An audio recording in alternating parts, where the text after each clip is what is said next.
स्कम्बक fish play बहुत famous play है। इसके लगभग हम लोग 80 के आसपास शो कर चुके हैं पिछले 2 सालों में। बहुत लोगों ने पसंद किया है। इसकी कहानी है, एक बुढ़े बुढ़िया की इर्द गिर्द घूमती है। एक बुढ़ा है, उसकी पत्नी नहीं है। इधर एक बुढ़िया है, उसके हस्बैंड नहीं है। तो दोनों का अकेलापन उन्हें कचोट देता है और इस अकेलेपन की वजह से वो बीमार रहने लगते हैं और बीमार इतने हो जाते हैं कि डॉक्टर का सहारा लेना पड़ता है। और दोनों ही का डॉक्टर एक ही होता है। अचानक वो क्लिनिक में मिलते हैं तो एक दूसरे से बात करके उन्हें अच्छा लगने लगता है। अच्छा लगने के साथ साथ उनका वो मिलना शुरू करते हैं, किसी ना कभी किसी बहाने से, कभी किसी बहाने से। मगर उनके बच्चे उनके मिलने को गलत समझने लगते हैं, उनके एंटी हो जाते हैं, उन पर पाबंदी लगाते हैं। वो फिर मिलते हैं, फिर वो पाबंदी लगाते हैं। डॉक्टर समझ जाता है कि इन दोनों की बीमारी का इलाज है कि इन दोनों को एक साथ रखा जाए।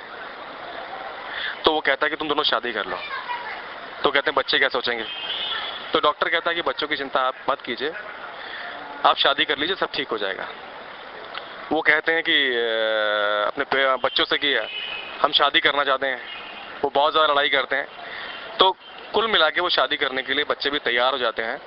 तो इसलिए तैयार हो जाते हैं कि वो बुढ़े बुढ़िया कहते हैं कि बुढ़ा कहता है कि जो राधा है वो प्रेग्नेंट है और वो मेरे बच्चे की माँ बनने वाली है, इसलिए बच्चे शादी करवा देते हैं। जब शादी करवा रहे होते तो वो कहता है मैं कुछ कहना चाहता हूँ। हमने कोई ऐसा गलत काम नहीं किया जिससे हमारे बच्चे को शर्मिंदा होना पड़े। अब फैसला तुम लोगों के हाथ में है। तो बच्चे समझ जाते हैं। वो कहते हैं कि हम समझ गए पापा, इस उम्र में किसी भी गलत चीज के लिए नहीं कोई शादी करता।